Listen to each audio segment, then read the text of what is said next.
Consumer behaviour cardinal utility analyse. तो इसमें हम क्या समझेंगे, जो कंसेप्ट हमारा यूटिलिटी से रिलेटेड, जिसमें हम cardinal utility, ordinal utility, marginal utility और जो कंज्यूमर बिहेवियर के पैटर्न को भी प्रभावित करता है उसके समझेंगे, उसके कंसेप्ट के बारे में आज हम समझेंगे। शुरू करते हैं इंट्रोडक्शंस टू कंज्यूमर डिमांड। तो इसमें क्या कहा गया है, जो कंज्यूमर डिमांड है वो कैसे प्रभावित होती है। तो कंज्यूमर जो डिमांड है वो इन्फ्लुएंस्ड होती है किसके द्वारा, price, individual income, price of related goods, taste. Means अगर किसी प्रोडक्ट की प्राइस ज़्यादा है तो हो सकता है कि आप उस प्रोडक्ट को ना लें, उसकी डिमांड कम हो सकती है। और अगर आपकी इनकम कम है या ज़्यादा है तो ये चीज़ भी प्रभावित करती है, आपकी इनकम प्रभावित करती है। और रिलेटेड गुड्स मतलब सब्स्टिट्यूट गुड्स और कम्प्लीमेंट्री गुड्स। मीन्स अगर देखो, अगर कॉफ़ी है और चाय है, दोनों क्या एक दूसरे के सब्स्टिट्यूट। अगर चाय के दाम बढ़ गए तो आप सब हो सकता है कि आप कॉफ़ी पीना स्टार्ट कर दें। कम्प्लीमेंट्री जैसे कार और पेट्रोल, अगर पेट्रोल के दाम बढ़ रहे हैं आप सोचोगे कि ट्रैवल ही कर लेंगे हम विदाउट कार के। तो इस तरीके से जो गुड्स की जो डिमांड है वो प्रभावित होती है। और हो सकता है कि आप किसी के प्राइस बढ़ रहे हैं तो आप फिर भी उसको ले, क्यों? क्योंकि उसमें आपका टेस्ट बन चुका है। तो ये कारण होते हैं कंज्यूमर डिमांड के। इकोनॉमिक्स फोकस करती हैं प्राइमरी डिटरमाइंड द प्राइस के ऊपर। मतलब क्या है, जो इकोनॉमिक्स हैं वे मुख्य रूप से प्राइस के ऊपर बात करते हैं। The theory aim to establish the explain relationship between quantity, demand and price। और यहाँ पर एक्सप्लेन किया गया है कि क्वांटिटी, डिमांड और प्राइस के बीच में क्या रिलेशनशिप है। और जो हमने बात की ऊपर प्रोडक्ट को इन्फ्लुएंस करने वाली चीज़ें, वे हमारे देख सकते हैं प्राइस है, इंडिविजुअल इनकम है, रिलेटेड गुड्स हैं और टेस्ट है। ये सभी डिमांड्स को, कंज्यूमर डिमांड को प्रभावित करते हैं। कार्डिनल यूटिलिटी एनालाइज एक ओल्डेस्ट थ्योरी है जो एक्सप्लेन करती है कंज्यूमर डिमांड और को इनवर्स रिलेशनशिप बताया गया है प्राइस और क्वांटिटी डिमांड के बीच में। सीधी सी बात है, अगर प्राइस ज़्यादा बढ़ेंगे तो कोई डिमांड आपकी गिरती जाएगी, तो एक दूसरे के अपोजिट रिलेशनशिप देखने को मिलता है। और अल्टरनेटिव थ्योरीज इंडिफरेंस करो एंड रिवर्ल्ड प्रेफरेंस थ्योरी, और जो इंडिफरेंस करो एनालाइज और रिवर्ल्ड प्रेफरेंस थ्योरी है वो भी इस चीज़ को दिखाने का काम कर रही है। अब कंसेप्ट क्या है यूटिलिटी का, तो यूटिलिटी क्या है, एक सेटिस्फैक्शन की बात करता है। जो क्या है, कंज्यूमर कोई गुड को कंज्यूम करता है तो उसको कुछ चीज़ से कितना सेटिस्फैक्शन मिलता है, या हम कहें उसकी कितनी जो फुल डिज़ायर पूरी होती है। और ये जो प्लेजर है ये गुड्स की प्रॉपर्टी पे डिपेंड करता है कि गुड्स की प्रॉपर्टी, गुड्स में क्या गुण है, उसकी वजह से तो आपका टेस्ट भी बनता है उसके अंदर, उसी की चीज़ से तो आप उसको सेटिस्फैक्शन मिलता है। तो ये चीज़ें यूटिलिटी को कहलाती है। कार्डिनल मेजरमेंट क्या करते हैं, कार्डिनल मेजरमेंट का सीधा सा मतलब है कि यूटिलिटी को मेजरमेंट करना गणनाओं के तौर पर, मतलब नंबर सिस्टम, इनके थ्रू हम क्या करेंगे, जब यूटिलिटीज को कैलकुलेट करेंगे तो उसे कार्डिनल मेजरमेंट कहा जाता है। पहले जो इकोनॉमिक्स थे उन्होंने जो विश्वास करते थे इसको किस में मेजर करने के लिए, यूटिल्स में। जो अल्फ्रेड मार्शल थे ना, उन्होंने प्रपोज किया था यूटिलिटी को मेज़र करने के लिए by the amount of money a consumer is willing to pay. जो अमाउंट है मनी का वो कंज्यूमर की इच्छा है कि वो कितना पे करना चाहता है, ये उस चीज़ पे डिपेंड करता है कि उसको यूटिलिटी कितनी मिल रही है उस चीज़ से। मार्जिनल यूटिलिटी जो है ये कंसेप्ट विलियम स्टैनली जोन्स ने दिया है। इन्होंने मार्जिनल यूटिलिटी को ऊपर जोर दिया और उन्होंने कहा कि जो कंज्यूमर है वो रैशनल है, मतलब वो बुद्धिमान है, वो इंटेलिजेंट है, वो तर्क की बातें करता है और इसी के कारण वो प्रत्येक एडिशनल यूनिट पर एक्स्ट्रा सेटिस्फैक्शन लेने को कंसिडर करता है। अब बात करते हैं ऑर्डिनल यूटिलिटी और सेन क्रिटिक की। मतलब जो कार्डिनल मेजरमेंट को समर्थन नहीं करते थे, ऑर्डिनल यूटिलिटी की बात उन्होंने रखी। उनका नाम था J.R. हिक्स। J.R. हिक्स ने कार्डिनल यूटिलिटी को क्रिटिसाइज किया है। इसमें किस चीज़ को प्रपोज किया उसने, ऑर्डिनल यूटिलिटी को प्रपोज किया, जहाँ पर इन्होंने रैंक प्रेफरेंस का यूज किया है। रैंक प्रेफरेंस ये न्यूमेरिकल वैल्यू की तरह नहीं है, इसमें रैंक दिया जाता है। जैसे कि आप पिज़्ज़ा खाना चाहते हो, समोसा खाना चाहते हो, तो आप उनको प्रेफरेंस दोगे कि आपको क्या पसंद है ज़्यादा, समोसा, पिज़्ज़ा, आपको क्या पसंद है, बर्गर, इनमें से क्या पसंद है आपको। तो उससे एक रैंक प्रेफरेंस दे दिया आपने, कह दिया कि मुझे पहले बर्गर खाना पसंद है, दूसरा पिज़्ज़ा, फिर समोसा। तो इस तरीके से आप कह सकते हो। This is explain through the indifference करो, और इससे भी किसके द्वारा एक्सप्लेन किए गए हैं, इंडिफरेंस करो के द्वारा एक्सप्लेन किए गए हैं। इंडिफरेंस करो क्या है, जैसे कि इंडिफरेंस करो इस तरीके से एक हमारा करो बनता है, ये इंडिफरेंस करो है। अब इस इंडिफरेंस करो में क्या दिखाया गया है, इस इंडिफरेंस करो में यहाँ पर ए गुड्स है और एक बी गुड्स है। इन दोनों गुड्स का एक पॉइंट निकाला जाता है, जहाँ पर यूटिलिटी को समानता के स्तर पर यूनिट 1 पॉइंट दिखाया जा रहा है। तो इस प्रकार अगर ज़्यादा प्रेफरेंस ज़्यादा है, तो इस प्रकार जितनी हाई इंडिफरेंस करो होगा तो उतनी ज़्यादा सेटिस्फैक्शन लेवल ज़्यादा होगा। तो इस तरीके की स्थिति को इसमें देखने को मिलती है। अब बात करते हैं भारत के एकमात्र नोबेल पुरस्कार इकोनॉमिस्ट में अमर्त्य सेन, जिनका क्रिटिक कैसे है। सेन जो है उन्होंने ज़्यादातर वेलफेयर की बात करने वाले थे।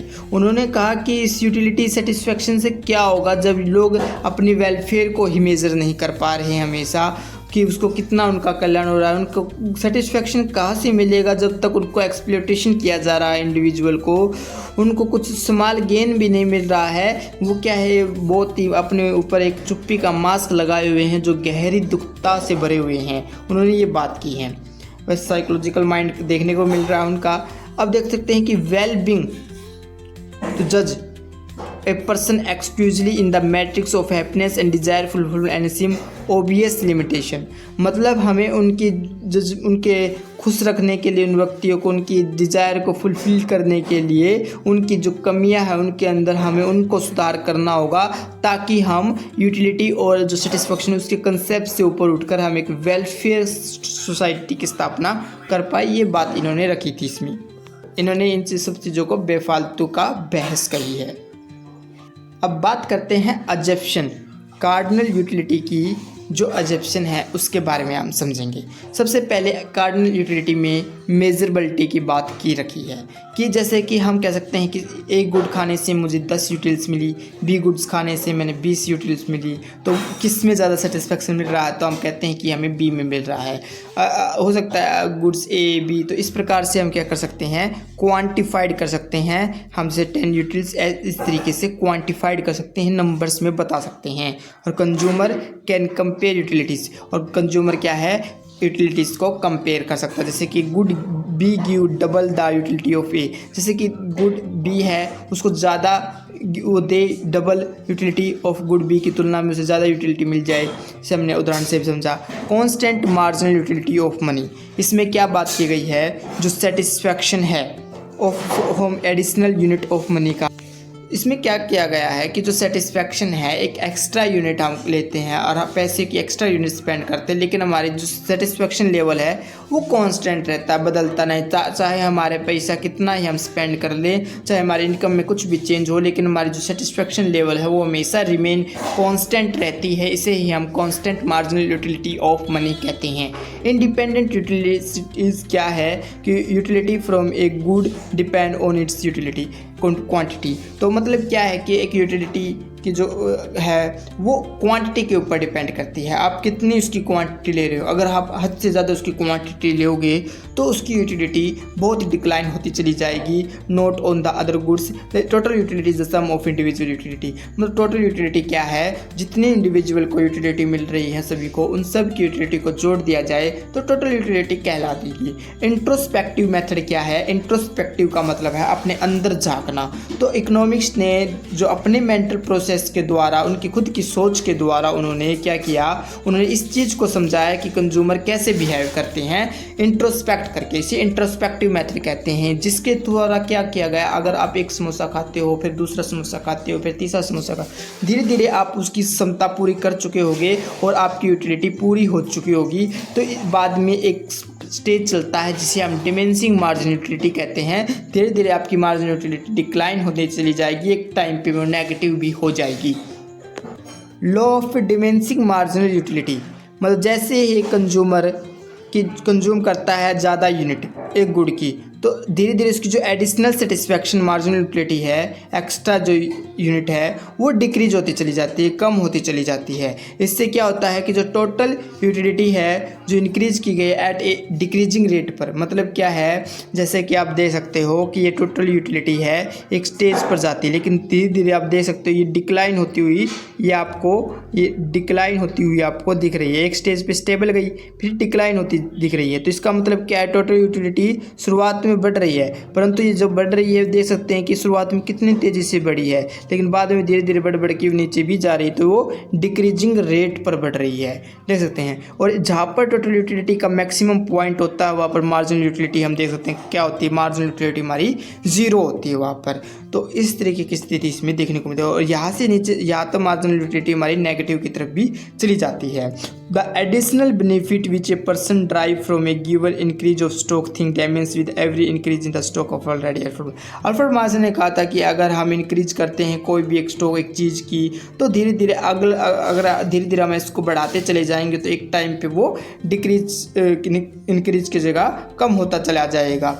ये जो लॉ है ये बेस्ड है 2 फैक्ट के ऊपर, मतलब एक तो इंडिविजुअल वांट्स अस सेशिबल, मतलब सेशिबल क्या मतलब क्या है, जो इंडिविजुअल है वो चाहता है वो एक लिमिट तक ही चाह पाता है। अगर उसको समोसा खाना है तो उसकी लिमिट सिर्फ 2 ही है, ज़्यादा से ज़्यादा समोसा 3 खा लेगा वो, इतनी ज़्यादा उसकी लिमिट ज़्यादा नहीं है। एक टाइम के बाद इंसान चाहे कितना ही धन दौलत कमा ले उसकी भी एक लिमिट ही है, वो मन से अंदर से बस इतना हो जाता है कि हाँ पर्याप्त है।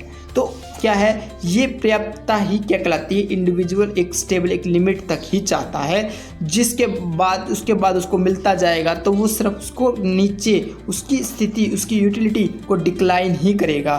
तो यही law of diminishing marginal utility भी दर्शा रहा है। Goods are not perfect substitute. अब जैसे मैंने चाय कॉफ़ी की, अब किसी को कॉफ़ी ही पीनी है तो चाय क्यों पीगा, उसका क्यों मन करेगा, चाहे कॉफ़ी के दाम बढ़े चाय के दाम बढ़े तो क्यों सब्स्टिट्यूट करेगा उसको, क्योंकि पूरी तरह से कोई गुड सब्स्टिट्यूट नहीं होती, चाहे कौन सी भी गुड हो उसका टेस्ट प्रेफरेंस अलग हो सकता है।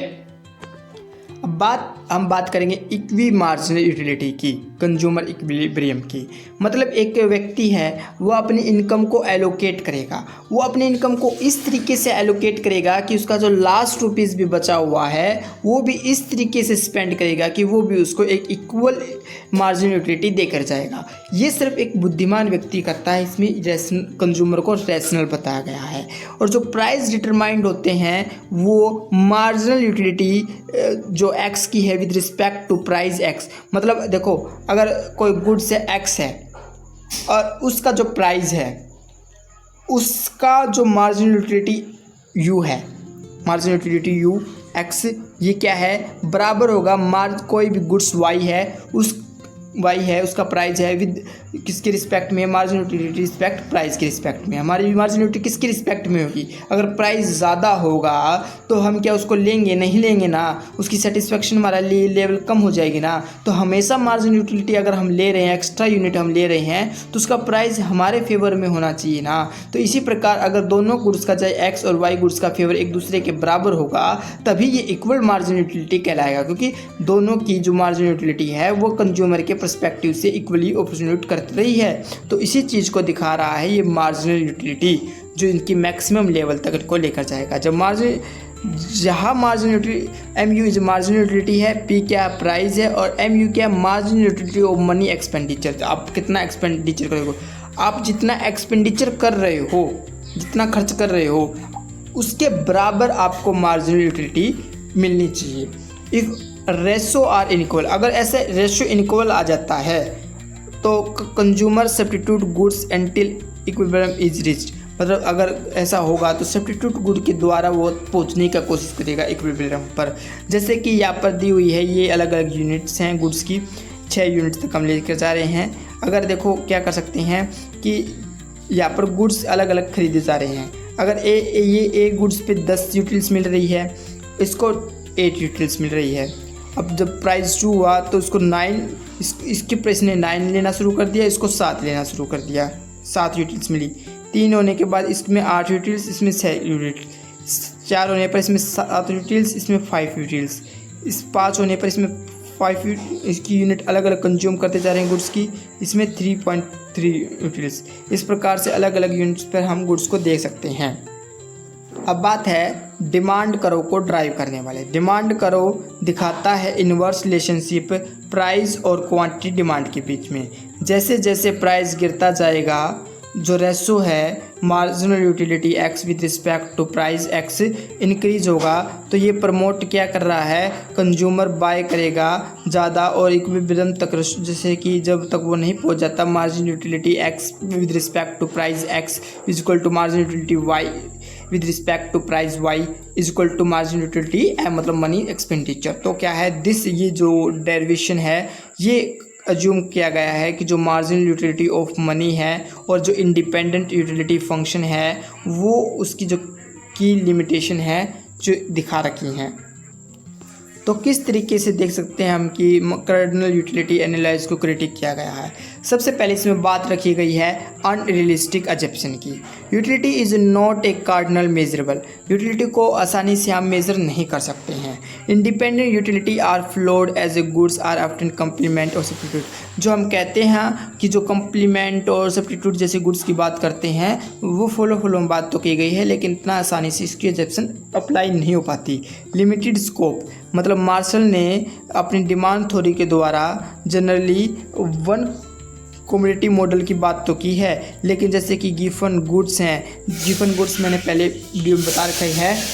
अब बात है इसमें constant marginal utility of money invalid, मतलब marginal utility of money change with the income and price change. मतलब मार्जिनल यूटिलिटी है वो इनकम और प्राइस के हिसाब से, और यहाँ पर मार्शल ने इस चीज़ को इग्नोर किया। तो यहाँ पर हम देख सकते हैं इनकम इफेक्ट भी देखने के लिए ज़रूरी है। Inferior to ordinal analyse cardinal utility analyse make more assumption but explain less than indifference curve analyse which offer a more general demand theorem. तो यहाँ पर सीधा सा कहा गया है कि जो इंडिफरेंस कर्व एनालाइज है वो ज़्यादा अच्छा देखने को मिलता है कार्डिनल यूटिलिटी एनालाइज से। तो इस तरीके से ये भी एक ऑर्डिनल यूटिलिटी की तरफ से देखा